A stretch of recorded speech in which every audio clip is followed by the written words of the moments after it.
speaking of years, when I was a young faculty member, not so young, maybe almost 50 years ago now, um, I know it, the years go by, one of the factors that attracted me most to Willamette was that we were immediately across the street from the state capitol.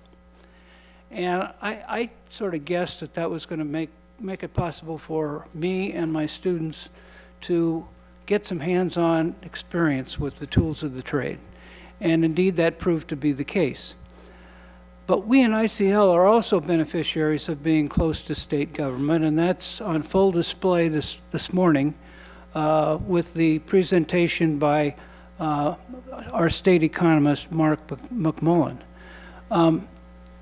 You know, one of the things that they've always been, it's always interested me, I know they're a small shop, I know they do a lot of work and they're very busy, but they're always were willing to come over and share their expertise and their knowledge with us and express their compliments to us as a group after they'd done that. In fact, just last week, Mark said to me in an email, ICL is a very interesting group.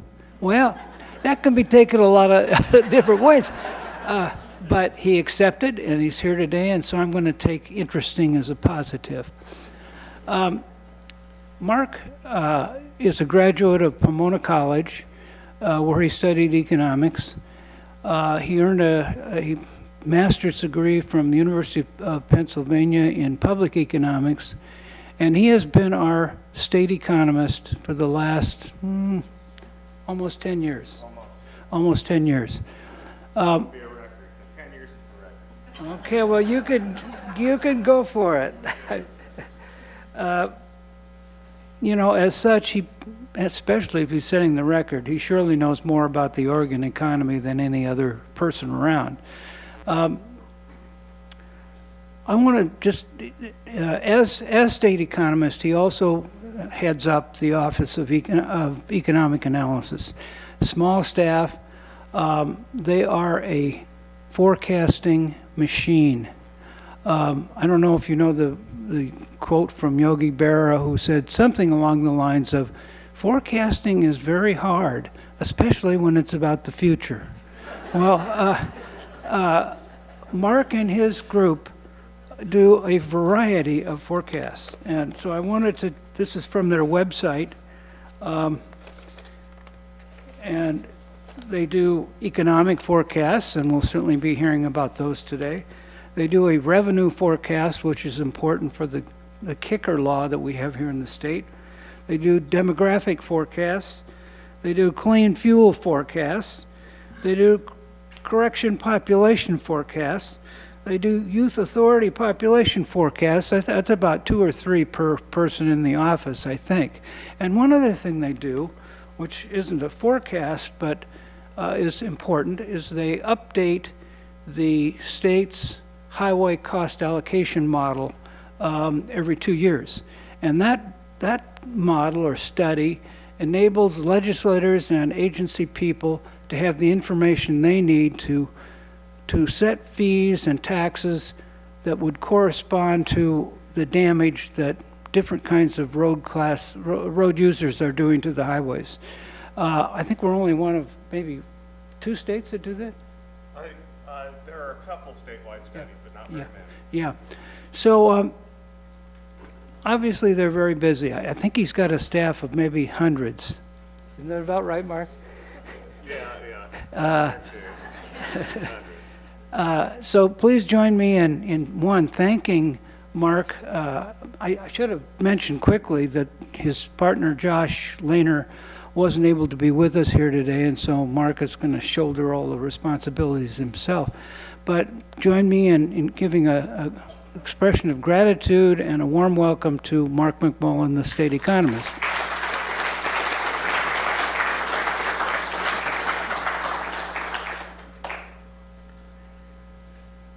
Thanks for having me again. As you'll see, as usual, there's way too many slides I brought with me, and you won't be able to see them from where you're sitting, so I apologize, but I'm kind of naked without my numbers, so I brought them anyway. But anyone who's interested, we'll skip some of them and try to get to your questions. Anyone who's interested in the details, you're happy to distribute them to anyone who wants the numbers themselves. But it is true that this is a really interesting group, and we have to make sure we get to the Q&A, even if we go a little more than the 10 minutes per half that we're allotted for that, because with this group I never know what kind of questions are going to come out. And the background of some of you is very specific in both state government and in social sciences and the like, and so the questions are much deeper than I'm used to.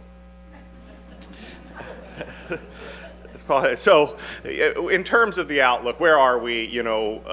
As was described, we have all sorts of forecasts. Forgot a couple of them, but we do a lot of stuff with Vice too. We do the new marijuana forecast and the lottery forecast and all that stuff, and we have 100 forecasts that we take care of. But our prime directive really is the state economic and revenue forecast that we do every quarter, and it sets the bar for the legislature on how much they can spend and sets the bar for our unique kicker law and the like. And so our process with that really starts, it's about a month and a half long process where we put together the forecast, and we start by meeting with economic advisors and talking about the U.S. economic outlook and processing some models from vendors that we get about the U.S. economy, and seeing what we buy out of those forecasts and what we don't agree with, and then filtering that down to the Oregon economy, and finally turning that into a revenue outlook. So the forecast typically, our presentation is usually follows sort of that broad outline. And so the first thing to talk about is obviously the U.S. economy, because there has never been a U.S. recession that Oregon has not participated in, of course. we're just little Oregon up in the corner here, and so really in terms of the broad trade winds, the U.S. economy really is everything. And so where are we today in terms of the U.S. economy? Well, in terms of the current conditions, okay. So what do I mean by current conditions? Well, are we in a recession today? Well, there isn't really a formal definition for what a recession is. The way those dates of recessions, when we have a peak of a business cycle and a trough of a business cycle, when recessions begin and end and expansions begin and die, are determined in kind of a Delphic process. There's this group called the National Bureau of Economic Research in Boston, where they get a bunch of academics together and industry economists, and they get together and they decide, giving their expertise when the business cycle stops and starts. And they don't, like I said, they don't have a particular formula for this, but they say these are the 4 things that they look at. And again, you can't read these charts, but we're looking at jobs in the upper left, industrial production in the upper right, personal income in the lower left, and sales in the lower right. And for the most part, other than a little softening in sales in the last month or two, 3 of these are all looking good, up and to the right, up and to the right, up and to the right. So for at least for today, it looks like the sales, the income, and the employment are all still in a positive trajectory. There's one of these that kind of stands out like a sore thumb, and that would be industrial production, where we saw a big step back several months ago, and although it appears to have stabilized, they're still, relatively weak in terms of a sector. And that's we'll see is true in Oregon too, that it's manufacturing, production of goods. This is the actual output. But if we looked at different, more forward-looking indicators, in terms of orders and the pipeline of manufacturing activity that's coming down the line, the story would be the same, that most of these goods productions and investment type of numbers have been soft in recent years. And in the past, it's been a very scary thing for the U.S. economy, that when the manufacturing sector steps back or industrial production steps back, which typically always been associated with a recession, at least a big step back, until you see this period of time here in 2015, 2016, where we really saw a big drop back in industrial production without a recession for the first time.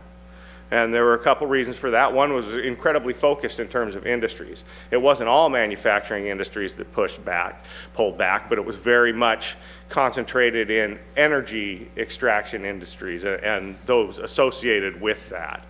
We had the big movement in energy prices, where oil prices dropped significantly, and so did all the investment and all the extraction and fracking and all of the stuff that was viable at, you know, $80, $90 a barrel of oil that was no longer viable. And so we saw a huge pullback in energy and mining and those related industries, but not more broadly across the economy. And so it really didn't infect the whole economy. And the other story is just, you know, manufacturing, maybe it isn't what it used to be. I mean, we know here in Oregon, we went from, you know, 30% or a third of the workforce in the 70s to today, you know, 10% of the workforce in manufacturing. Manufacturing isn't as big as it used to be. And so it maybe by itself can't derail the economy. And that's kind of what the conventional wisdom says now in terms of our expansion right now, that we're still okay as long as we have the US consumer spending. We've had weakness in terms of global demand, we've had weakness in our goods production, but 2/3 of the economy is this consumer spending. And the consumer continues to spend in the US, and they likely will continue to spend as long as households are still comfortable in their income outlook. And once people start getting worried about whether they'll have a job next year, or if they stop expecting to get raises or whatnot, at that point, well, then we'll probably can reasonably expect to see, you know, spending pull back too. But for now, no. And that's an encouraging thing for now. The problem is we're worried about going forward now. And there is quite a bit of concern about recession going forward. The next chart shows the Wall Street Journal survey of professional forecasters, where they go to folks like our office and they ask, what's the probability of the US going into recession within the next year? And as you see here, you know, just a few months ago, it was elevated to about a 1 in 3 chance, which is about as high as this survey gets. You know, just full disclosure, economists are pretty crappy at predicting recessions. And we don't typically get ahead of the game here, but we did see quite a bit of these fears and uncertainty really pick up 6 months to a year ago. You know, we started to get very concerned about the possibility of recession going forward. And what were the issues back then? Well, they were really twofold. One was that we had a lot of uncertainty regarding the trade war and what was going to happen in terms of this, you know, battle between China and the US and the competing tariffs and what that was going to do to the outlook. And the other thing people were concerned about was the bond market and what's called the yield curve. And we'll talk a little bit about that more going forward, because an inverted yield curve, which means it's cheaper, the rates of interest are higher for short-term borrowing than they are for long-term borrowing, which is the opposite of what you would expect, because there's more risk over the long term than there is the short term of getting paid back. And so when this happens, it typically is associated with a recession soon thereafter. And so that was occurring at that time too.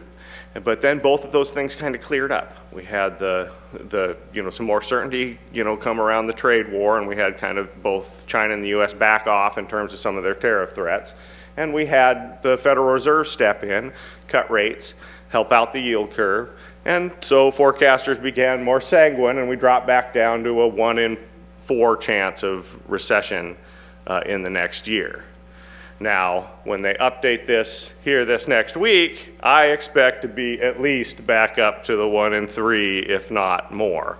Because what has happened since are both of those two things have turned, and they both turned for the worse. We're no longer worried about the trade war, but we're worried about a major international disruption of trade associated with the coronavirus. And as a result, investors have become spooked, and guess what? the yield curve became inverted yet again, causing the Fed to step in aggressively again this morning to try to cut rates and to try to reverse that dynamic.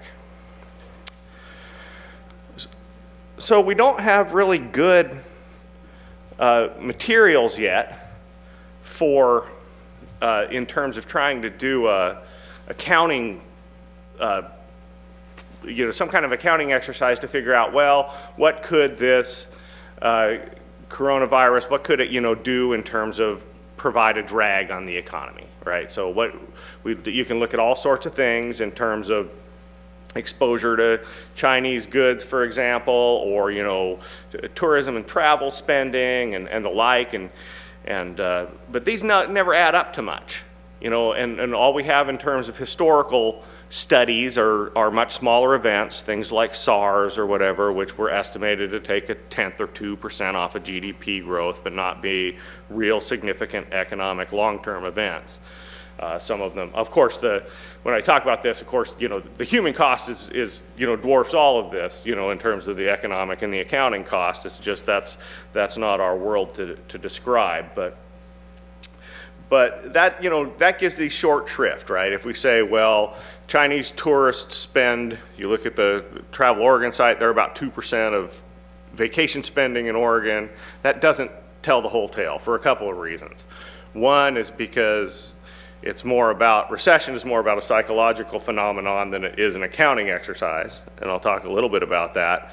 But also, what we're really missing is what we can't see in the data, which are these supply chains and what's happening in terms of our newly globalized industries. Well, not newly, but over the last 2 or 3 decades, almost all of our industries now have some global reach and depend for some amount of their inputs from from abroad. So the typical manufacturer in Oregon, it's about 30% of their input stream are imported, but we can't necessarily tease that out of the data because a lot of it is within fur trade and the like, and that really varies across industries.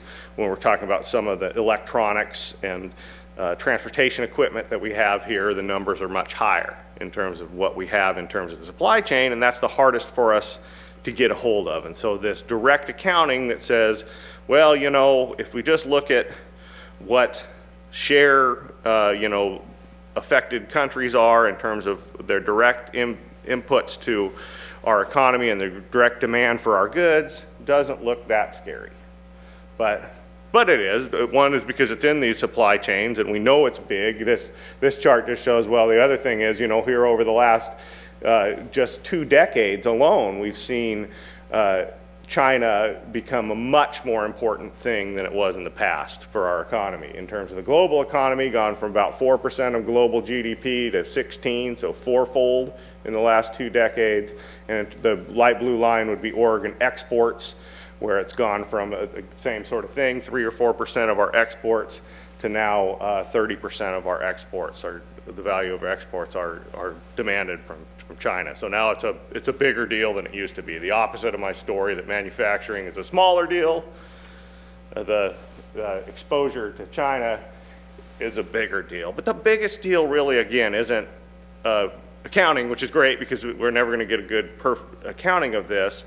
The real issue is in the nature of recession itself.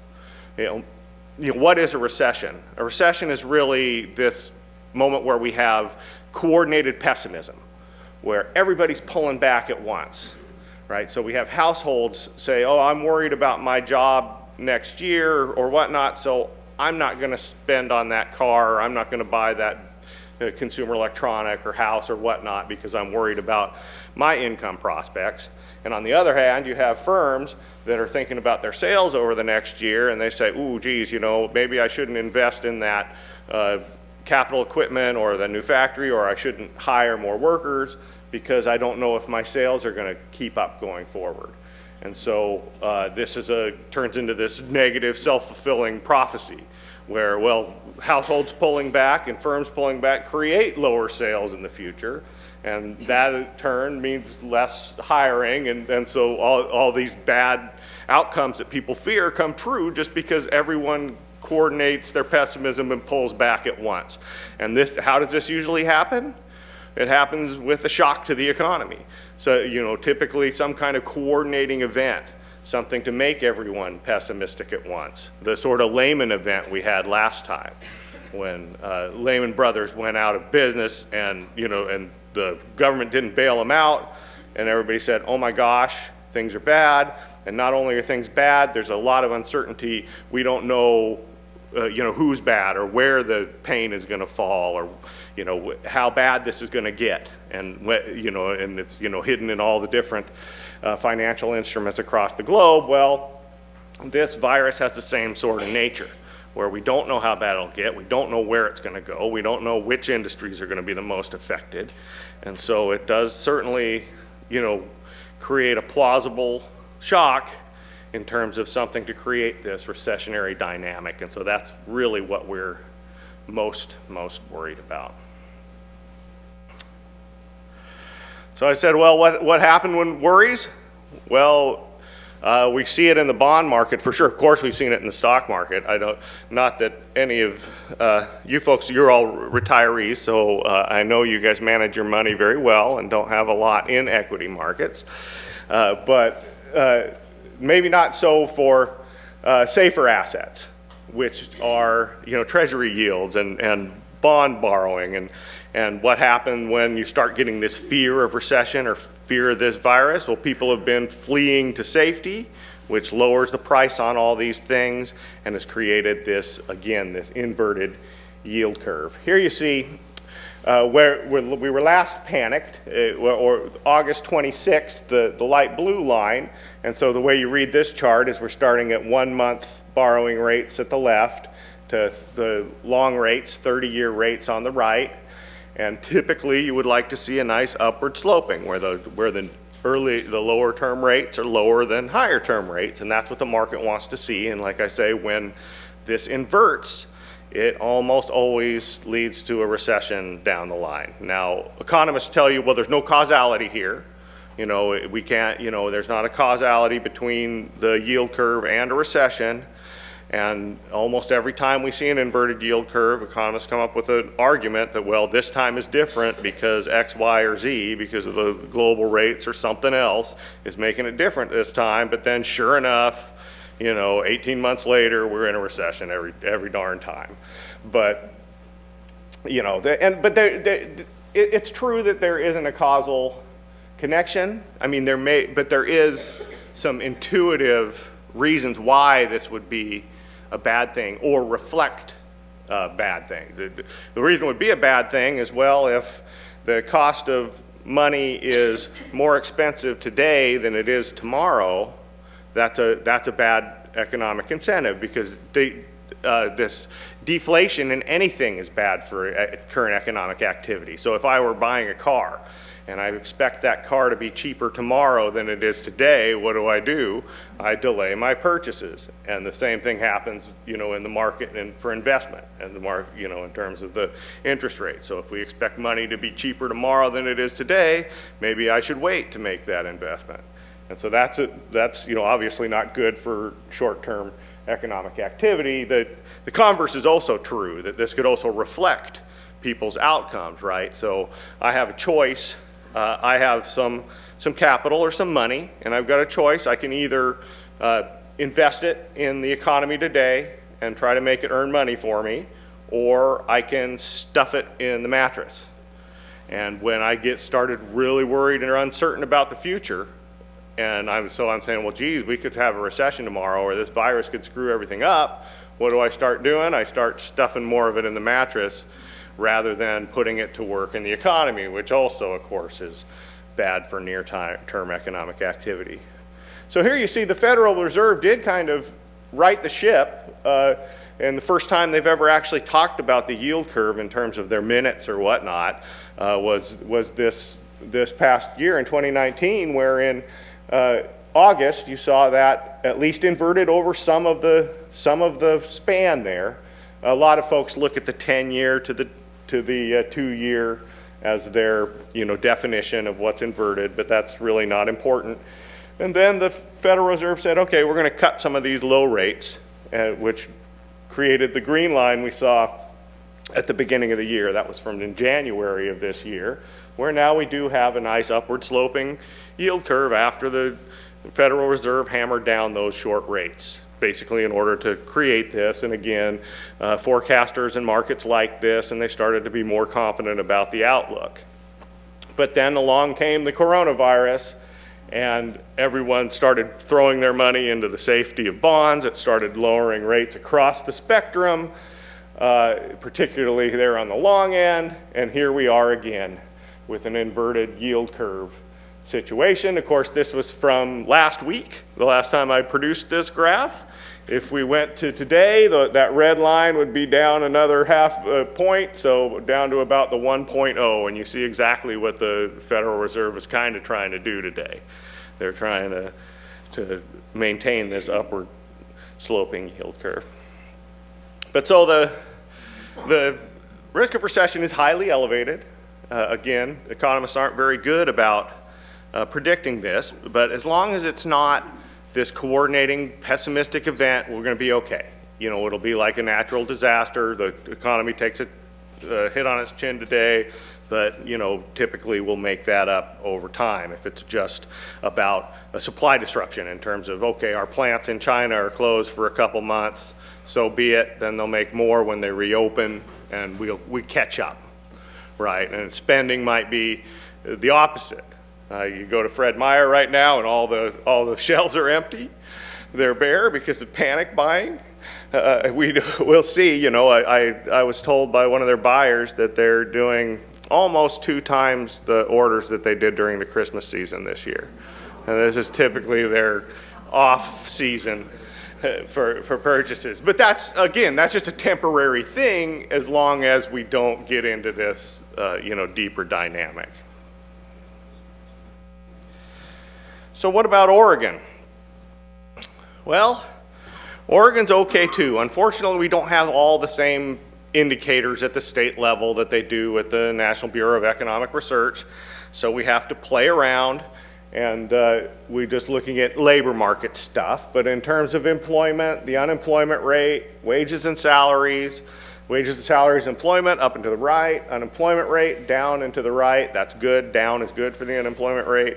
But again, the one bad thing is in the production of goods, manufacturing. This is manufacturing hours worked here on the right-hand side. So how many average hours worked for manufacturing workers? So you see in good times, it's just over 40 hours a week, but we've now dropped more into the range of 38 hours a week overnight. And this is particularly pronounced in Oregon relative to the U.S. as a whole. And some of what's going on is what we've seen here in the Valley in terms of NORPAC and the vegetable producers, or the packaging industry. And the packaging industry was, at first, was responsible for a good chunk of this drop-off. But nevertheless, the durable goods as well were off by an hour and a half a week, which is much worse than we've seen in the U.S. as a whole. So this is, again, the one real warning sign we've seen in terms of the contemporaneous data is in this manufacturing of goods. And that shows up in the leading indicators as well. But I know you can't read that convoluted chart, so we'll move on. But basically the real soft spots, since the interest rate spread has not been updated yet, are in manufacturing hours, Oregon dollar, manufacturing orders, billings for semiconductors, and the like. So very much isolated in terms of the resource and manufacturing industries. So what about the outlook? Well, we still certainly, as of the last forecast in front of the legislature, have not put a recession in the baseline yet. Unfortunately, we only get to pick one baseline. We hem and we haw every time we go in front of the legislature and talk about risk and risk and risk and do the economist thing on one hand, on the other hand, and try to hedge our bets and let everyone know that this is in some sense random occurrence and a probability distribution over what could happen. But in terms of a planning forecast, the legislature needs a number. And so what's your best guess at the most likely number for it? And at that point, it's still, we still have expansion in the baseline. but at a much slower rate than we've become accustomed to. This is the job outlook, with the dark line being job growth in Oregon versus the light blue line job growth in the US. And you see here, we've come down over the last couple of years from growing about twice the rate of the US to now being really indistinguishable from the average state in terms of our growth. And we expect to continue to ratchet down in terms of our growth rate and employment going forward. And why is that? It's because of labor constraints, because workers are so hard to find. We have these historically low unemployment rates, and employers in all different industries are coming to us and saying, well, it's really hard to find workers. It's really hard to find workers, and so they haven't been able to expand at the rate they would like to. Now, that wasn't a problem back in 2015 and 2016. We had a big army of unemployed workers on the sidelines at that point after the last recession, and who were being brought back into the workforce, gave us plenty of labor supply. But as those have gone down, and we're really only constrained to grow as fast as our underlying labor force growth is, which too is becoming slower over than it has been in history because of the retirement of the baby boom population cohort. So if you take that same chart back, and I could have gone all the way back to World War II, and the same thing would be true. Something jumps out in terms of the Oregon economy, the dark blue line and the light blue line. And like I say, it would be true of every expansion back to World War II. And what is that? It's that whenever the US economy is growing, Oregon's growing faster. We've outperformed the US economy in every single expansion. Our problem, of course, is that we tend to outperform the US economy in the recessions too. We have these horrible recessions where we lose thousands and thousands of jobs, and which sets us back relative to the rest of the US. So this boom-bust cycle is clearly evident. Now, we certainly don't know what happens in the 11th or 12th year of an expansion. Now we've slowed down to be with the rest of the US, and we don't know what happens in the 11th or 12th year of an expansion because we've never had an 11th or 12th year of an expansion before. This is as far as we've ever gone, in terms of the length of an expansion. And so in part we're in uncharted territory, but for the past it's pretty easy to explain where does this boom-bust pattern come from. And it really comes from two places. One is that our ties to resource and manufacturing industries. Again, I say it's become a lot less over time, but relative to other states, we continue to have a bigger and bigger share of the US manufacturing and resource industries. Other states are losing their manufacturing jobs a lot faster than we are. We're losing them too, but not nearly at the same rate. And so Oregon, we're still a place that makes things, and that traditionally, those booms, busts in the manufacturing and resource industries have been very pronounced, and they've been very much coordinated in time with the overall business cycle. So this has been something that has accentuated our cycles. But the other big one is migration. And it's back to the time of Lewis and Clark. Whenever we have jobs here in Oregon, people want to come here. My partner isn't here today. He says all the way back to the time of the land bridge, but I don't think we have data on that. So I don't usually say that one. But that's the story, and this is great. It's fantastic for our economic development. It's not just about when people come here and they bring their demand for retail sales and housing and consumer services. That's part of it. But the bigger part is on the supply side, that we get an ample supply of skilled workers here in Oregon and you can get someone here at reasonable wages, right? We don't have MIT or Stanford University here in Oregon, but if our firms want an engineer from MIT or Stanford, they can get one, and they get them at a discount relative to our competing metropolitan areas. And that right there is a primary comparative advantage. And so over time, you see here's our population growth really fluctuates with the job market, where the dark blue chunks are net migration, folks moving in, and the light chunks is the natural increase of population gains, which are the number of births minus the number of deaths. And if we have time later, I'll talk a little bit about that, because that's scary going forward in terms of, you see here, the light blue line going away here in the next 10 years or so will be at the point where at the statewide level, we're seeing more deaths than we are births. And so without this migration, without this comparative advantage continuing, we're at risk of losing this, our growth edge over all the other states. But for now, things are going pretty well. Across the state, we are still seeing, at least through 2019, are still seeing positive population growth with Portland and Bend, East Cascades, that includes Bend. Crook County isn't growing, but Deschutes County certainly is. And Portland and the Willamette Valley leading the way. But we are really seeing it across the state. And at the current point in time, we're looking at about 28 or 29 of our 36 counties have added population in the last year. If we look at the last 5 years or so, only one county has an added population. That would be Grant County, home to John Day. And they have some challenges there. Now, it's not a big number. We're talking about Grant County lost about 15 residents, something like that. So on the statewide averages, it's not really moving the needle, but it is the exception to the rule. But it's tough. You have to take a mountain pass to get to John Day, no matter which way you're coming from.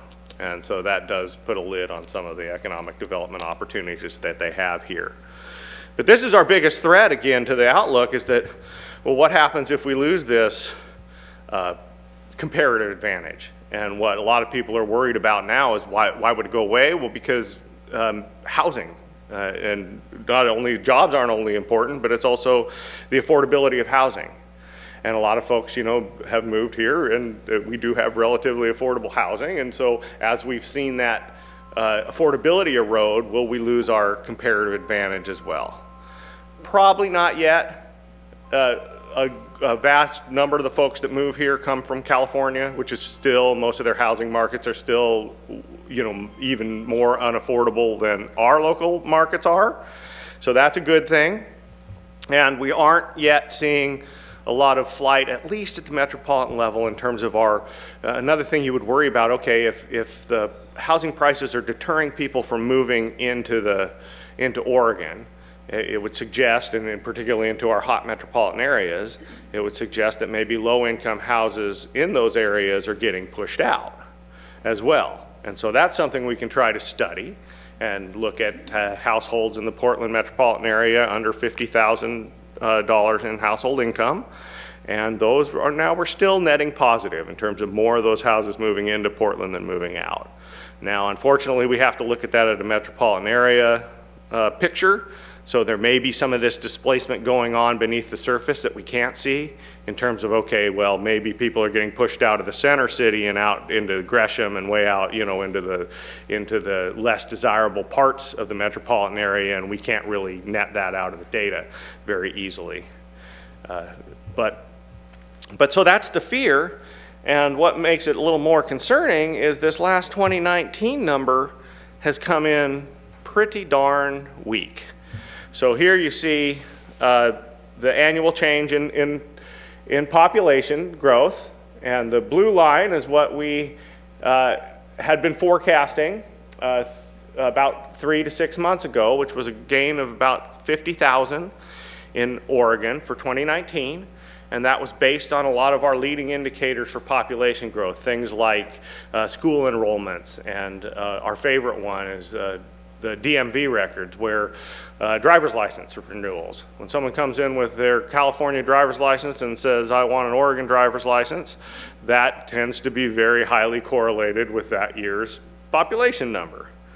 But now recently we've been given those 2019 mid-year population numbers from both Portland State University, which are the ones that we officially use in state government, and the Census Bureau, and both of those are a darn good step down, 40,000 or 35,000, and so this 10,000 annual change in in population growth, with roughly half of those, or 60% of them, in the workforce.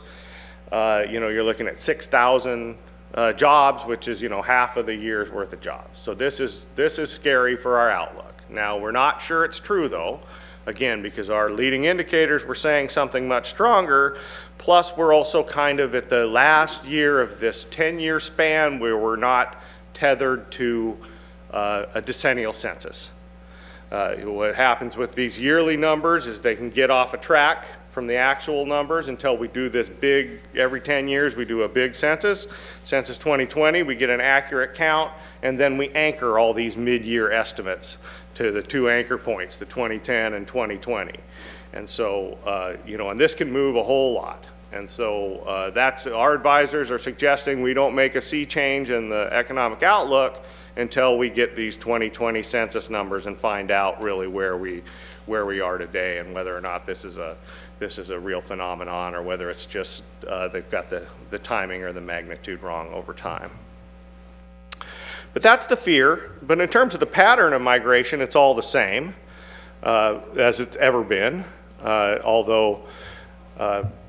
which is we really bring in a lot of folks from almost everywhere in the country. We net migrants, except for a couple of places. Used to be just one, used to be our neighbor to the north, Washington. Since the dawn of time, we've lost population to Washington, but gained from everywhere else. Now we lose a little bit to Idaho as well. This is AGI, or income, not number of people. But what we do here to get this data is we look at the IRS records, which we can say, okay, if we have a person who filed in California last year and they're filing in Oregon this year, we could actually follow them as a longitudinal data set, which is very useful for this sort of activity. So in 2016, 2017 was our peak of the business cycle, where we got, my eyes are bad, but somewhere around 1.2 trillion in AGI from California, and lost roughly a third of that to Washington up north and the like.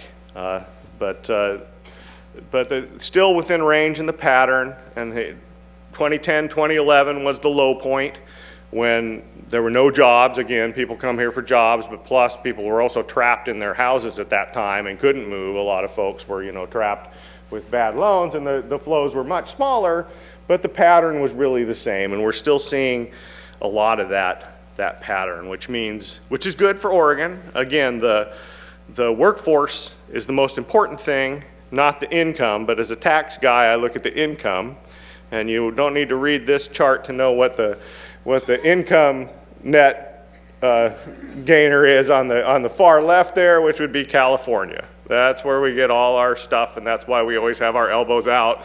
Please don't come in here anymore, you Californians, type of thing. But they are, and we're still getting college grads in Portland, maybe less so elsewhere in the state. Part of the issue, if we're not going to get gains from population growth, what is left would be productivity gains, or can we get investments in different capital to make these workers more productive? And so educational attainment being one big piece of that, which unfortunately isn't being shared across the state as much as it is in Portland, where they're still outstripping this gray number in terms of the United States. This is the share of folks in the prime working age cohort, 25 to 64, who have a college degree, which has been trending up in the US, trending up faster in Oregon as a whole, due largely to Portland, but not so much across the Mid-Valley. Albany's continued to trend upward, but Salem and Eugene have seen less in terms of growth in educational attainment, and that's true more broadly across rural Oregon. So this is a concern. If we've seen the population growth slow, and now this growth in human capital slow as well, it gives us some worries about the outlook going forward. So the other risk, again, when I said, well, why do we have this boom bust in Oregon? Well, we have this population gains, and on the other hand, we have exposure to manufacturing. And right now, our chip makers seem to be doing okay, other than some, disturbances there in terms of the supply chains and production in China, and not just our chip makers. Nike's shut down some factories over there too, and so we at least have a delay in terms of some of the supplies. But the bigger scare here is maybe what Boeing would do. And these are U.S. numbers from our vendor. So this one might be proprietary. I signed something saying that none of this was copyrighted. This one slide may well be. But here they're putting it at, as long as it's going, about every quarter, taking about 0.5% off of GDP, which is a significant chunk just from one industry. And we have a pretty good exposure to this industry here in Oregon as well. So this might reflect our traditional boom bust, might be a little, we've already seen some issues, like I say, in terms of food processing. What about transportation equipment? Well, a lot of this in Portland, you see here they have, 7,500 transportation equipment manufacturing jobs. A lot of that is Boeing. We have some rail cars there in Portland as well, and some other little things, but a lot of that is the big Boeing facility. And so this is scary. The good thing so far is that our facility hasn't laid anybody off or stopped. The big one in Renton stopped making planes, right? And they're waiting for this approval. Again, as you see here, how long is it going to last? Well, the shutdown lasts until they get FAA approval. This is all about, are they being able to build the planes? They still have enough orders, they're just not allowed to fill them yet. So, but that's not their only plane, and luckily the engine parts that Portland makes are, tied to a lot of other planes. So we've cut down a lot in Oregon. They were supposed to be at 57 planes a month coming out of Portland, and now we're looking at about 10, but they still haven't laid anybody off. And that's been offset a little bit by another line of business they have there, which is, in this case, luckily, here in Portland, we make the flight simulators as well, and the joysticks that you use to drive the flight simulators. And that's part of the FAA's demands, and part of the criticism of Boeing is that they didn't train their pilots enough in using their new aircraft, and so that they needed to develop a lot more of these flight simulators and set up a lot more training exercises. And so for now, the Portland manufacturing is still ramping up, and they've shifted a lot of folks over into doing those flight simulators rather than the averages, rather than the engine parts as well. Stands out here before we go to questions. We're done with my 45 minutes. Just one quick comment on Lane County. You saw Lane County lost 3,000 transportation equipment manufacturing jobs overnight, and they didn't come back. They won't be coming back. That's the RV manufacturing industry in Eugene that is gone for good, which unfortunately we've seen, those workers have not been hired back at the same rates that they were used to getting, and that's the same sort of threat that we're seeing from Boeing. But with that, I think that's a good place to stop and take some questions, and then take a quick break and come back and finish off.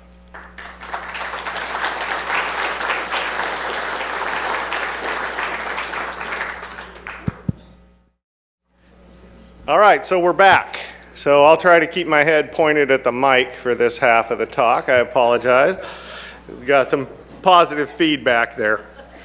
So speaking of positive, let's talk about the good story, right? So far it's been, I realized this first half of the talk was pretty dismal scientist, and is living up to our name talking about this coronavirus. But let's talk about the good stuff for a while, and then got some questions in the break about demographics and the aging baby boomers. So we'll make sure we do those charts, and then I'll do a couple of the state fiscal condition charts too. But like I said, far too much material here for the time allowed. So what's the good story? You know, I say, okay, we've had this mature 10-year-old expansion, and as a result, we've really slowed our ability to grow in terms of add jobs as the labor market has become so tight and workers have been hard to find. So what's the good part of that story? Well, the good part of that story is that when workers are hard to find, they get paid more. That the employers have to offer more money or go deeper down into the stack of resumes to folks who may not have been as qualified as folks that were available in the slack labor market. And this has created income gains, and in Oregon, fantastic ones. This picture is median household income. So if you took all the households in Oregon and lined them up from the lowest income household to the highest income household, you're taking the one right in the middle there. And as you see here, it's now inflation adjusted, approaching $65,000 a year. And two things jump out at this is, one, we've finally surpassed the US for the first time in 50 years. These numbers, you see, unfortunately, we didn't get annual data until the most recent 15 or 20 years, and you see that annual data there. Before that, we only got these once every 10-year decennial census looks at the median income. If we're not looking at average income, we can look at year to year, but we have to look at the census if we want median income. And you see there, Oregon took this huge step back, as it did across all economic indicators in the late 70s, early 80s, when the timber industry restructured and all the mills across the state closed. And we really, you know, at that point, that was our Great Recession, and never were really able to come back until this most recent long 10-year expansion, when we've seen wage growth really do well here in Oregon. Here in the US for the last year or so, they finally got up to 3% wage gains, which was very exciting at the US level, but Oregon has been bouncing between 3% and 4% wage gains for 5 years now. And as a result, we've really picked up. But wages are very important, particularly for the lower income households and a median household type of picture, because lower income households really depend on wages and transfer payments and don't have a lot of the investment income and capital gains and stuff that the higher incomes can offset. Higher income households can offset some of the job market stuff with. The other thing you see is we've finally broken up this stagnant personal income story. It was a true story that this 25, 30-year stretch here, we bounced up and down in terms of real median household income, but we didn't see real gains in terms, once we adjusted for inflation here, we weren't seeing any real gains in well-being until, again, this most recent expansion. Now we are significantly above where we've been for the last 20, 25 years in Oregon. So that it's really the income story is really the bright spot of this expansion. And it really's done it across the distribution. That's just the median, the one in the middle. But if you look across the distribution, Oregon has performed well in this expansion. So this is what it looks like relative to the US. So for our 5th percentile, our lowest income households, all the way to the 95th, the highest income households, where are Oregon's incomes relative to the US? And for most of the distribution now, as it was in 1980, about half of the distribution, where the lower income households made more than the US typically, and the higher income households made less, we're at the point now where about 2/3 of our households are making more than the US households. It is on the lower end of the spectrum, but that's a shift up where all have done better than that low water mark in 2014. But still, we never catch the US on this high end. And that makes for relatively low average or per capita personal income. A few years ago, that was the business community in Oregon's rallying cry, that we had low per capita personal income. And how do we bring up per capita personal income in Oregon? True, it's low, but there's not a whole lot we can do about it, because per capita averages get really weighted down by these very, very high income households. Because when you average them all together, one very, very high income household is worth a big bucket load of typical households.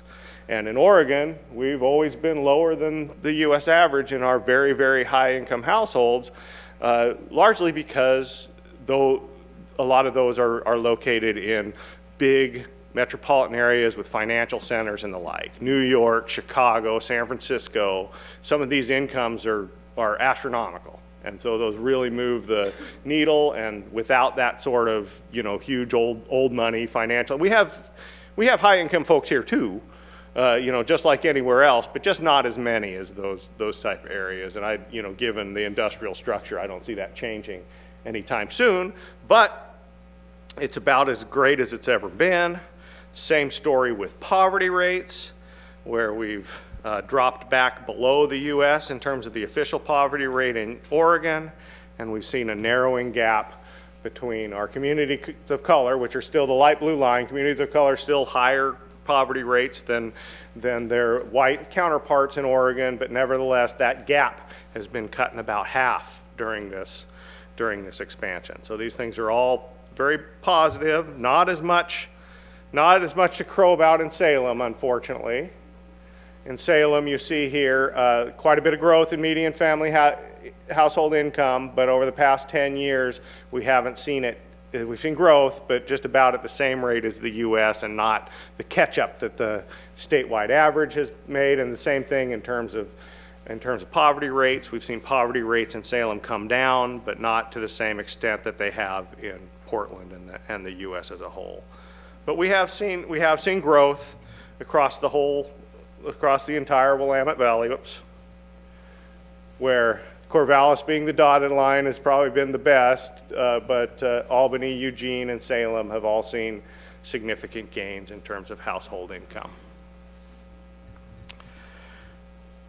Salem as a whole, if you look at the distribution chart, this is the same one we showed for the Oregon average, has bounced back up to where it's similar to 1980 now for most of the distribution, except for the very, very high income households that we need more of here in Salem.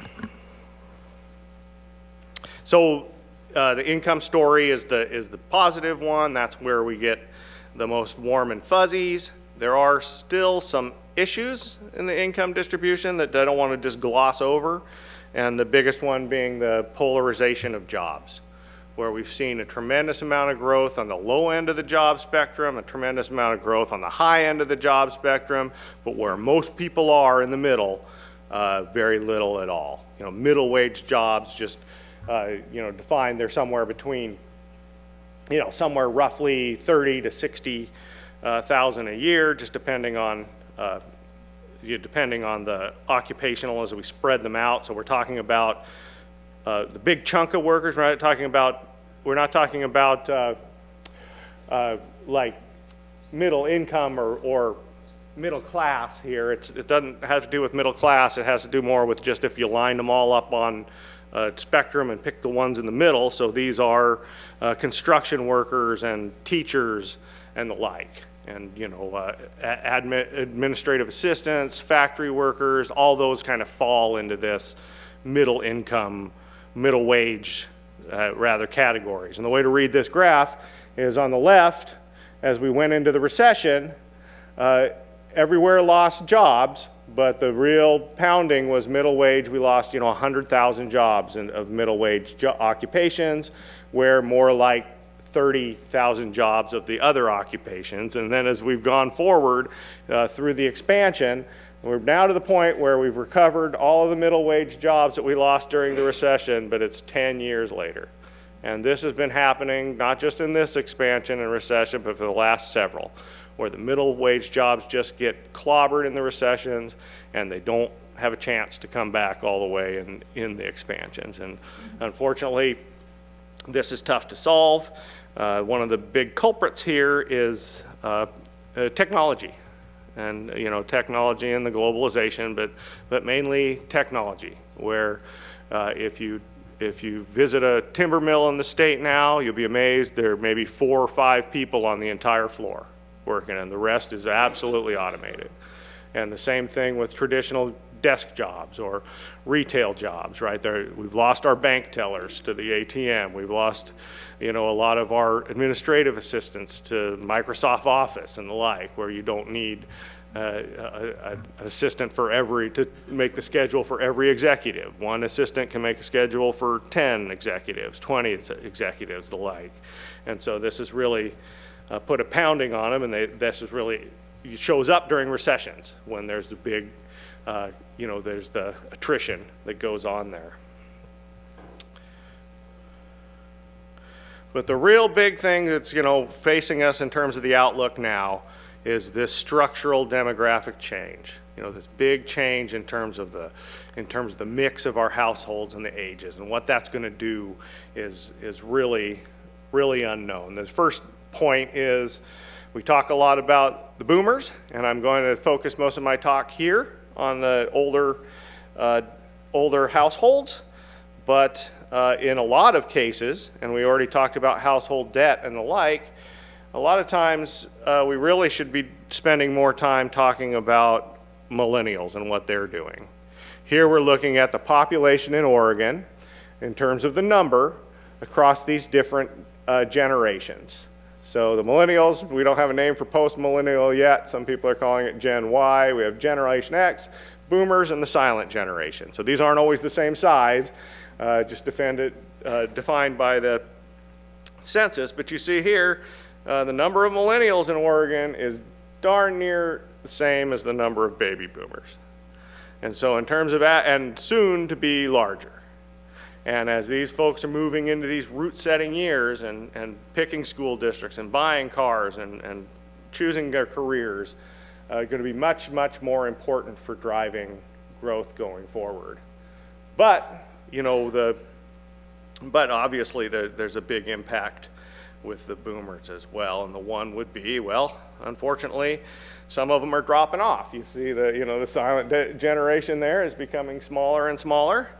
Not the size it used to be, and 10 years from now will be even smaller. And so again, this question is, well, what does this do to our natural rate of population growth? We're seeing a lot of folks pass away, and on the other side of it, the millennials are refusing to get busy and have children, which is making it frustrating for, in terms of our, number of births, and the rates of births won't. We've had, a flat number of births in Oregon now for almost, going on 10 years. And so this was a slowdown before we ever expected it to be. Now, demographers are arguing that as the millennials get into their 30s, we're going to see, or late 20s and 30s, and there are some in the late, we're going to see some more births going forward. But a lot of this was just delayed, but nevertheless, it's already starting to manifest itself in a lot of different places in the state. As you see here, this is this natural rate of population growth, the birth minus deaths, and already for over half our counties, including a lot of our rural stuff in the coast and the east side of the mountains, we have already underwater in terms of without migration, these places are going to be shrinking in population because the number of births is not equaling the number of deaths. On the positive side, we still have a lot of our metropolitan areas, and together with our communities that have the largest Hispanic or Latino populations, Marion County, Umatilla County, the Gorge, these places with a high number of Latino households have higher birth rates, and that's helping keep them afloat, and going forward, if they stay, will be great for the income dynamic. But going forward, we're going to have more of both. Here's what that same picture looks like without the fancy generations pulled out in 2020 versus 2040 as you move those, shift those out. And the big change here that I focus on are these folks that are over 75, which is really where we're seeing that ramp up of the baby boom population cohort happen now. Here we're looking at everyone who's 55 and older. So 55 to 64 is the top gray line, 65 to 74 is blue, 75 to 84 is dark blue, and then the 85 plus is the red line. As you see here, as the baby boom population cohort over the last decade has really been entering their late 60s, early 70s. That's where, where all the folks are located now. But here, starting today, it's all going to be, we're going to see a tremendous amount in the 75 plus. That's where we're starting to age into that cohort, which is, from a labor force perspective, unfortunate, because that's when folks tend to retire. Here we're looking at labor force participation, share of Oregons with a job. So it's not exactly participation rate, but it's just a share with a job. So 60% of 60-year-olds in Oregon have a job. And that's been going up over time, particularly over the last 20 years. And of 65-year-olds has gone up sharply as well, where about a third of folks who are 65 still have a job. And so this is offsetting this issue to a bit. The real problem is, oh my gosh, we're going to have all these retirements, and we're going to have, not only are these folks retiring and they're baby boomers, but they're also taking with them a lifetime of experience. And these are very highly productive workers. And a lot of times they're getting replaced by folks lower down on the totem pole who aren't as good at what they do as the folks that are retiring. And so this helps to offset a little bit, as you see up here, that as folks do are staying in the labor force longer. Unfortunately, you don't see this same trend when you get down to the 80-year-olds and the 75-year-old folks, right? 70 might be the new 50, but 85 is still 85. And so we're seeing it, you don't get a real boost there, and that's where we're seeing now, that's where we're seeing all the growth in the population is up there in the upper reaches.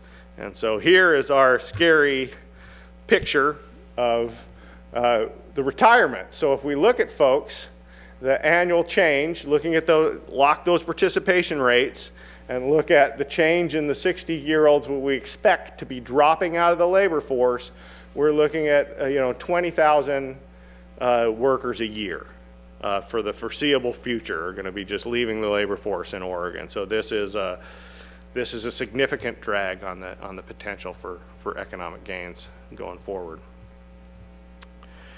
And it changes the outlook on spending. I don't want to get into this too much. We're not a sales tax state, although we now do have a gross receipts tax, which as an economist, I'm perversely excited about actually getting data on spending here in Oregon. And other states are always jealous of the sales tax states because they can tell you all this local number, data on what people are spending and whether that's going up or down. And here in Oregon, we have very little of that. We have prepaid cell phone data, we have marijuana sales, video lottery, things like that, but that's all we've had in the past. And going forward, eventually, we're actually going to get some data with the gross receipts tax on sales. But it certainly changes not only the amount of spending, but the type as well. Where, like I say, we're not getting, you get rid of these big ticket items that the younger households are buying, like I say, as they're in their root-setting years. But my grandma never used to buy a new sofa. She just put plastic over the one she owned. And so you see, in terms of total, we're down, 25% in terms of spending when you go from this prime working age to over 65. Except for the three categories on the top. More spending on reading material, more spending on cash contributions, which are, charitable giving and the like, and more spending on, of course, health care. It's something that goes up over time. So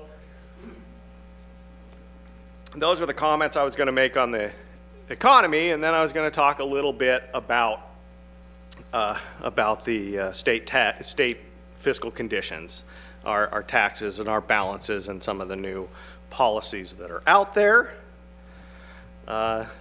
Three big ones. This last session was pretty dramatic. Having supermajorities in the legislature sure is something else, and we've had some dramatic occurrences. We're not going to spend a lot of time on the first bullet point because I don't like that one. We had the largest kicker in history, but we like to say not just in dollar amounts, not in percentage terms, because our economy is a lot bigger than it has been in the past when we've given out kickers. So that's the way we try to spin this.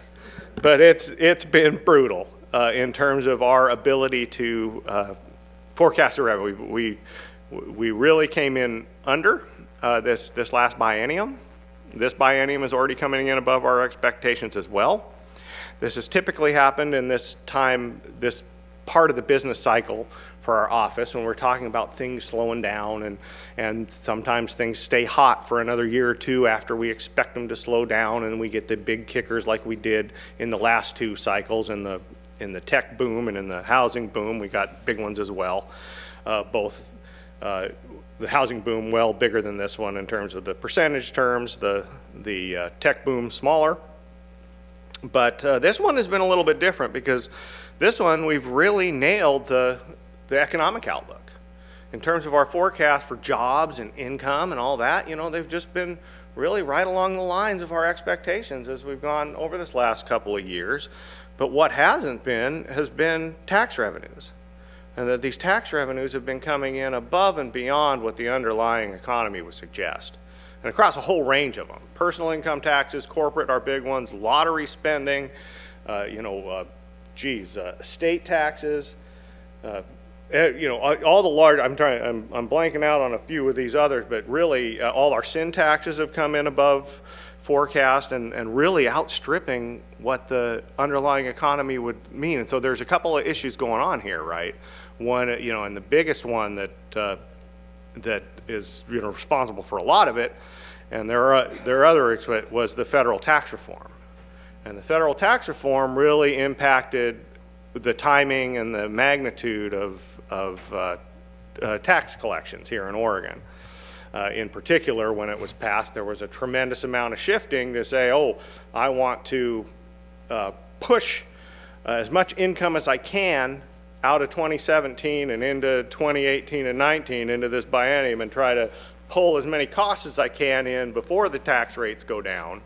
And so this created a big shift and a big swing in terms of the timing, maybe underlying size of the economy too, but the timing of tax payments. And so the federal tax reform really did hit us. And in the way that our kicker is calculated, where we make a forecast 2 years prior and say, okay, 2 years from now, are we 2% above that forecast or not?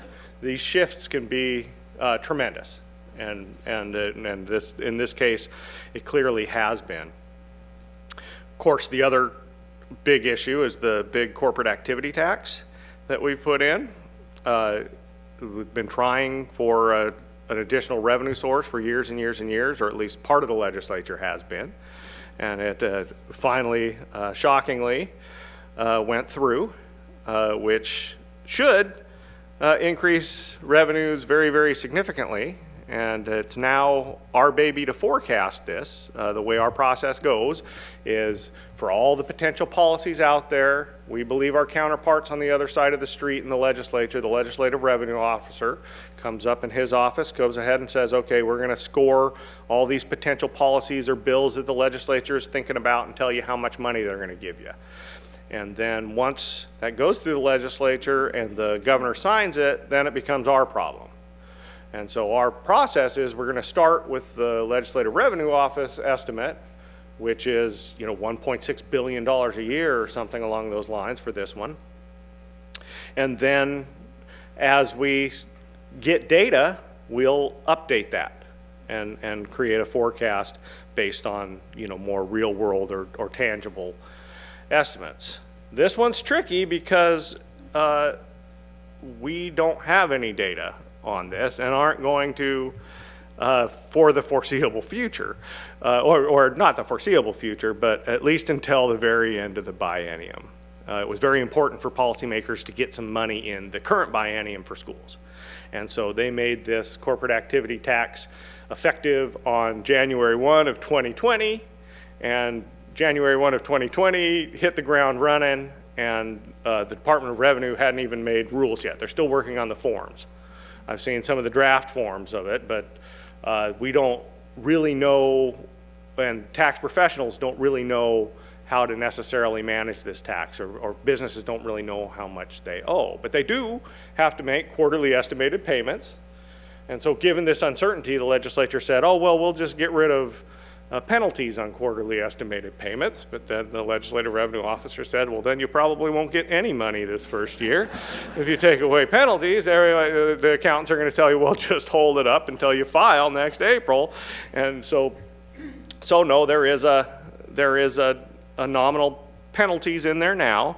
So we expect to actually start seeing money flow through the door here this April. We will get our first quarterly payment for the gross receipts tax from businesses. But given the uncertainty, we don't know whether that's going to be high or low, or we don't know what we can take from that, right? Because the firms themselves don't know if that's going to be high or low until the next April 2021, where they actually file their tax forms and actually do the returns and find out, where do these estimates really land relative to what I owe. And so it's going to be hard for us to really make anything out until we get, into the summer of 2021 about, are these tracking the projections. Unfortunately, summer of 2021 our biennium is over, and so, we're kind of left with what we go with right now. And so our process with this is to say, okay, we'll just stick with the LRO number. No matter, there's a whole lot of folks putting on pressure, some saying, oh, well, it's obvious this is more than their number, this is obvious it's less than their number, but we're sticking with that until we get some information, or if there's a big sea change, like the recession we were talking about earlier. If there's a recession or something of that magnitude, obviously that wasn't assumed, and so we'll have to make some kind of adjustment based on that, and a down one at that. And then, of course, cap and trade, which, as I know as of this morning, I don't think is passed into law as of yet.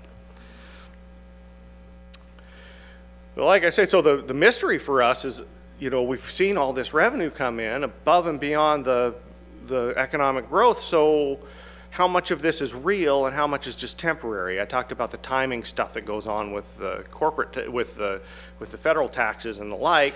So how much is real and how much is fake? And that's really what we're trying to figure out. How much is going to come out over the next biennium because they're paying in above and over their liability, and how much isn't. This is just the last 2 tax years. If we match returns from last year to this year, what's going on? Well, last year we saw people income that they wrote on their tax return went up by about 7%, but then their tax payments went up by about 10%. This is personal income taxes, which is our biggest chunk. Last year was almost as bad, 7% to 9% or something, but a much bigger growth. And these 2 percentage points, when we're talking about a 2% kicker threshold, are a lot. And so the much bigger growth in the actual tax payments relative to what is being claimed.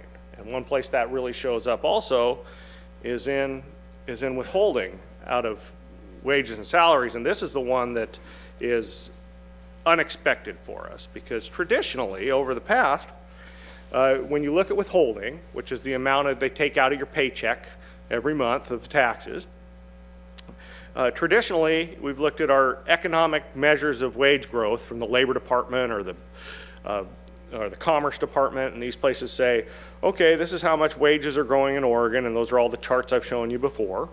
And over the past, this withholding of personal income taxes has gone in lockstep with those wages. Whatever the economic measures of wage growth are, that's what our income tax measures are. I mean, there have been a couple, it'll diverge for short time periods, when there are big bonuses paid by some of our major industries in Portland, and they pay all their employees a big bonus one year, and you see a little bit more withholding than the wages. And we've also seen it diverge when the Department of Revenue monkeys with withholding tables and has people take more, but these are one-time impacts. But for the last 3 or 4 years now, we've seen this withholding come out above and beyond the wages. And we kept expecting this to come back down to earth. It hasn't. And so, again, our usual suspect has become old folks. Again, there are other things that get withholding taken out of them, in particular pensions and IRA distributions. which in the past weren't a big deal, but are clearly doing more now than they were in over their history. Here you're looking at the income profile of Oregonians across their age. So it starts at 15 years old when the typical Oregonian is making nothing. And then you get up to about your peak earning years, you know, in your mid 40s and 50s, where this was a 2018 chart, I believe, or 2019, at least 2018, where $60,000 for the per capita income, with the vast majority of that being wages in the workplace, that big dark blue section. And then as the population ages, once you get into your 70s again, those magic numbers, those wages disappear.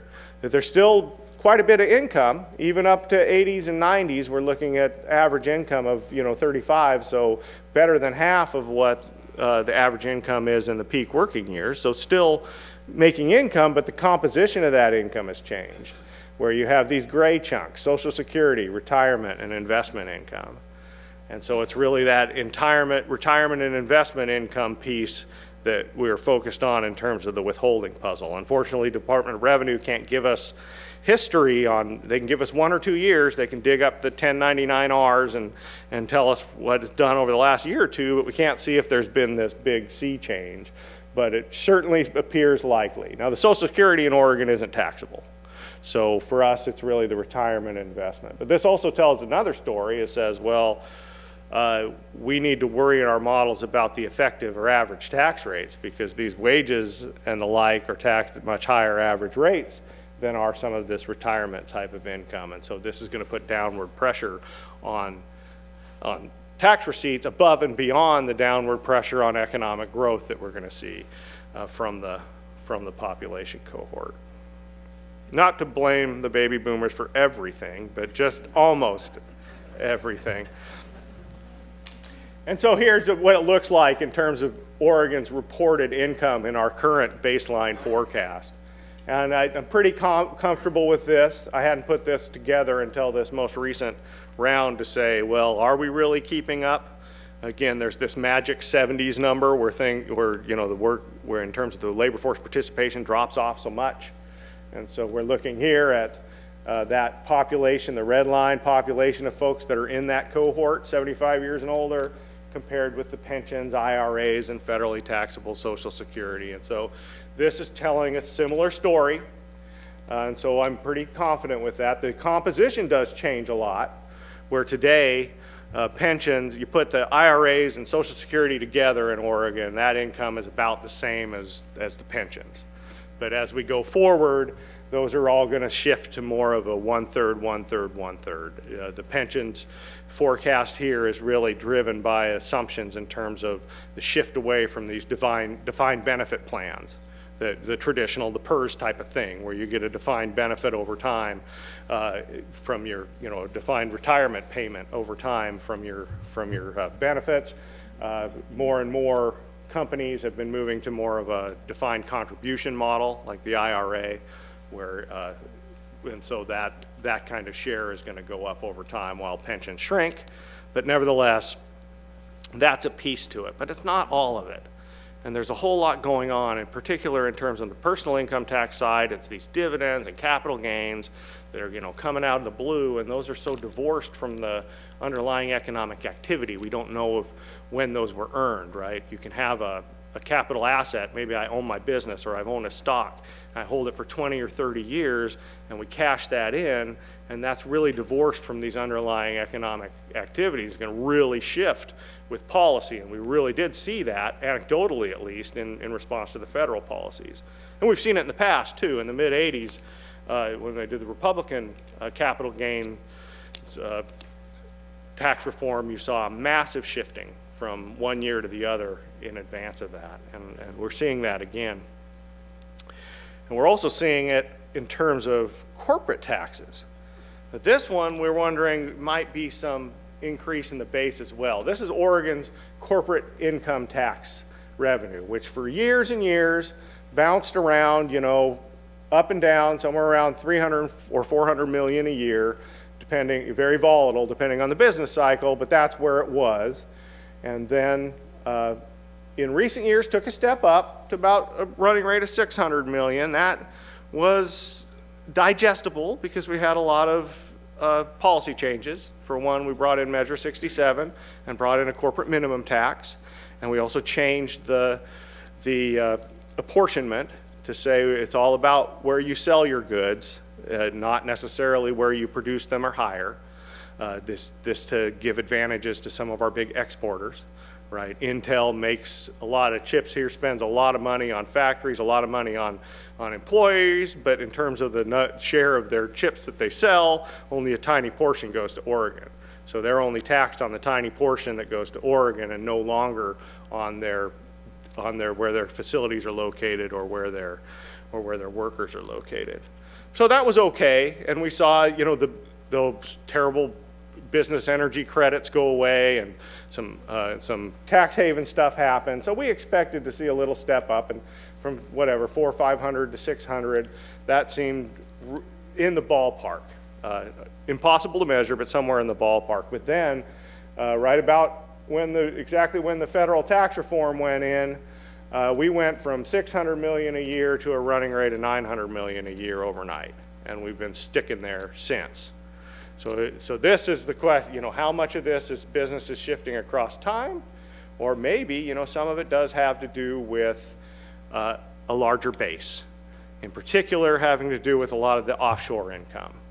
The part of the federal tax package was to give preferential tax rates to offshore income, made everybody repatriate at one time, but then give very preferential rates to the offshore income. So if they're reporting more of that offshore income, Oregon didn't give them a preferential rate. It's still taxed at the same old rate, and so it's largely possible that we've increased the tax base here. We didn't, the federal policymakers did, but it's a windfall that we've received. But that's what we're trying to do, is figure out how much of it is temporary. And a lot of it could also have to do with people changing or businesses changing their structure as a result of the tax law change. And there's people all over the board on this. It says, okay, well, one thing is, well, maybe I don't want to be an employee anymore. I want to be a contractor, or I want to be a corporation, Mark Incorporated, might be better. Or no longer, there's lower corporate tax rates, so maybe I don't want to be a pass-through entity anymore, or a S Corp, or I want to change to a C Corp. And that's what the governor's chief of staff, he likes that one. I don't know if that one's up for grabs too. We have colleagues in both the state of New York and city of New York who fight over this on the email chain every day about, well, you know, half of them think that, you know, this is a thing, that there are going to be more C corporations, and the other half say the opposite, that there are going to be more S corporations and the like. And there are incentives to split up lines of businesses and consolidate them, and all kinds of things going on. But there's clearly something happening. And for us, the scariest numbers here from my colleague, the City of Portland economist, who gets to break out their Portland business tax receipts from non-C Corps to the C Corps, and here in this last year, up 200% year over year for the C corporations. So there is some possibility that it's just changing the filing status, right? But of course, that's going to come out of another revenue stream, so it makes things very difficult to keep on top of. Two quick notes. It's time for questions. One more puzzle, and which is affecting our forecast this time around, are estate taxes, which Oregon still has a relatively low threshold on. But we've seen this month, or on this month's financial statement, we had the biggest month for estate taxes that we've ever had. It was twice as big as the last record, which was set about a year ago, which was twice as big as the record before that. And we keep getting these huge spikes in estate tax revenues, and it doesn't have anything to do with the typical estate of $1 or $2 million value that's paying these taxes. These are one or two very, very wealthy individuals who are passing away, and we're getting just a couple of returns for tens of millions of dollars. This one was whatever, $100 million comes in overnight. And so we are torn about what to do about this. Or whether, well, the legislature isn't. This starts people fired up. There's some that like this and some that don't. It's not a big incentive thing here in Oregon. We talk to our tax practitioners out there, and they all say that, well, two things. One is we just tell people to manage around that federal threshold of 11 million. Everybody cares about the federal estate tax. They don't care about the state tax. And also, you can manage around it in terms of setting up family trusts and the like. This isn't something where you have to move to Washington, right? It's not like I'm going to sell my business. I've got all these capital gains. Maybe I should move to Vancouver before I do it. Estate taxes, you can get out from under them for management purposes. So we always thought, well, even though we've seen home prices and stock prices go up and we're going to see a lot more deaths going forward, we're not going to see a big sea change in estate taxes because of this, because our practitioners are telling us people can weasel around it. But that said, these, more and more of these, one-time huge events, it's not going to take many more before we're convinced that this is a real thing. But this alone got us about a third of the way to a kicker for the current biennium, just with that. So last comment, another good story. I didn't want to drop this one off, but it's about budgetary reserves in Oregon. If we do go into recession, the great thing from a state perspective is we actually have saved money for the first time in Oregon's history. You see here, this is tremendous. This is what the bond rating agencies just absolutely love. Right? In the past, you see here going into these 01 recessions and 07 recessions, we had nothing, maybe 0.5% of the general fund put away, whereas, revenues will drop by, to over $2 billion, $2.5 billion in a big recession. But we never saved anything. But one thing about this 10-year-long expansion is it's allowed us to, because at the beginning of this 10-year-long expansion, policymakers in their wisdom started getting a bite out of the apple before it got to Ways and Means. They started to make these direct deposits into the rainy day fund out of both ending balances and this new Measure 67. Some of the folks, Treasurer Reed actually was instrumental in fighting at that time, said if we're going to put this new business tax, we're going to take some of this high sales tax money and scrape it off and put it in the rainy day fund. And then lottery resources go into this education stability fund. And both of these added up now, you're looking at, we expect to end this biennium, if the bottom doesn't drop out, at almost $3 billion put away, 14% of our biennial spending. Which is tremendous. Best practices are saying 7 to 10% of your 1 year. Oregon has far more of that now. And so this won't take away the pain of recession entirely. This kind of erases kind of the general fund revenue side. The problem with recession is we also have spending problems in terms of, higher need for our caseloads for our need-based programs and the like. And so spending goes up in a recession as well as revenues go down. But we've never had this before, and so this is something that will take the edge off compared to the violence that we've normally seen in terms of our budget getting destroyed. So sorry, I was supposed to leave 10 minutes. I've got about 8 for any questions that might be out there.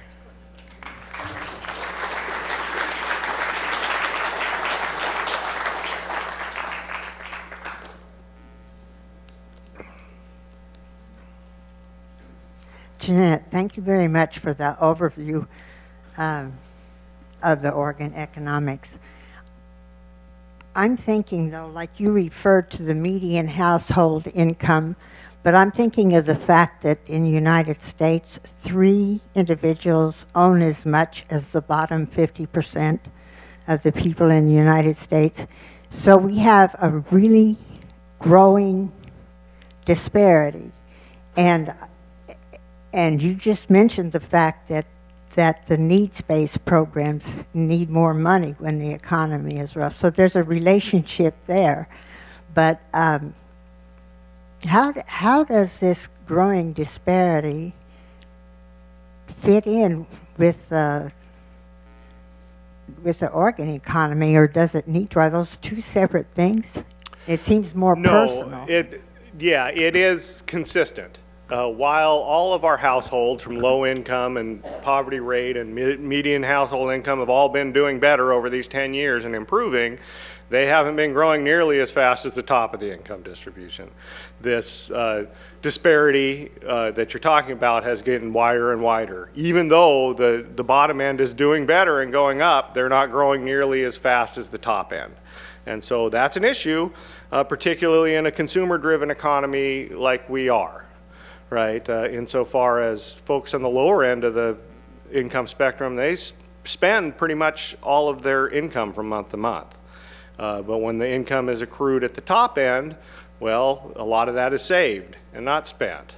And some of that is idle or invested in other countries or abroad and the like. And so you lose a lot of your growth potential, along with, of course, all the concerns about, inequality, which, is more of a ideological thing. Hey, Mark, it's question mark back here. Earlier on, you mentioned that roughly 30% of Oregon's exports go to China. So my question is, what percentage of our economies is export dependent? And given your other comments about worries about the supply chain because of the coronavirus, how much risk do you see in the future for all the numbers you've put before us because of the things you mentioned before? Okay, yeah, there's a considerable amount of risk. Here is the 30% picture here of Oregon export values. And one thing to note about this value data, where we're talking about the dollar value of our exports, is in Oregon that is really driven by technological exports. Because one bag of computer chips that goes on a plane is as valuable as a huge barge of grain or other exports. And so that's, from an economic perspective, obviously the barge of grain gives you more because you have transportation jobs, warehousing jobs, longshoremen, and all that stuff that you don't necessarily get with the technology industries. But nevertheless, it's 30%. All those big ups and downs, you see those big swings, those are all times when we've seen big shifts in technological exports. Typically, it's when one of our firms here are sending out billions of dollars in equipment to set up fabrication plants in Asia, and then once those plants are built, you see it drop back off. Those are those two big jumps, and here we are now. And that is a major issue because a lot of our exporters are creating intermediate goods that are going into production abroad. So even if our factories don't shut down in Oregon because of the coronavirus, that still will probably mean a big drop off, at least temporarily, in the exports. Like I say, it's a temporary thing. We can make it up a couple months later. It's a timing issue, but if it becomes a more fundamental recessionary type dynamic, that could go away overnight. We could lose half of that as in terms of the share of the economy. Just roughly 10% is export driven. The economic development community would argue in terms of growth, it's much, much more important than that. The economic development community goes by a theory that you need to get money from outside the area in, and exports are really the way to do that. That, if you just had an island economy without any export, you couldn't really grow. That kind of is abstracting away from productivity change, which we as academic or professional economists don't like to do, but the economic development folks really do very strongly believe in this. You hear a lot of language about the traded sector in terms of our local economic development agencies, and that's what they're talking about, is that this is really everything for growth. And to a certain extent, they do have a point. This is Arthur. How sacrosanct is the rainy day fund? What conditions would have to come into play where you would actually spend part of that fund?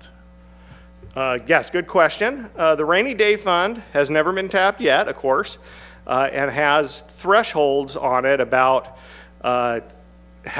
where unemployment rate is, have we had negative job gains over time, has our forecast been way over for a long time. There are economic conditions with which you can tap it. Now, the problem with that is in the rainy day fund, those are statutory. And so in theory, the legislature could come together, and it's, you know, and it's also a 2/3 thing in terms of what it says, but it's statutory. So if you could get a bare majority to change that statute and get into the rainy day fund with just a simple majority. Of course, it hasn't been done yet, but that's possible. Now with the Education Stability Fund, that one's constitutional. And so it has very similar thresholds as the rainy day fund, where, like I say, you need these bad economic numbers for a year or two in order to kick it in, and you can only take out half of it at a time. But that's in the Constitution, so you would need 2/3 and probably take it to the voters before you could actually get into the Education Stability Fund in the absence of a real recessionary event. Mark, I think I said at the outset that you probably knew more about the Oregon economy than anybody. I think I'll just simply say you do know more about the Oregon economy than anybody. Secondly, I'd like to add that I'm blown away by how much your office does with such a small staff. And I know I speak for all of us in saying thanks for coming again and giving of your time, and we really do appreciate it. Thanks.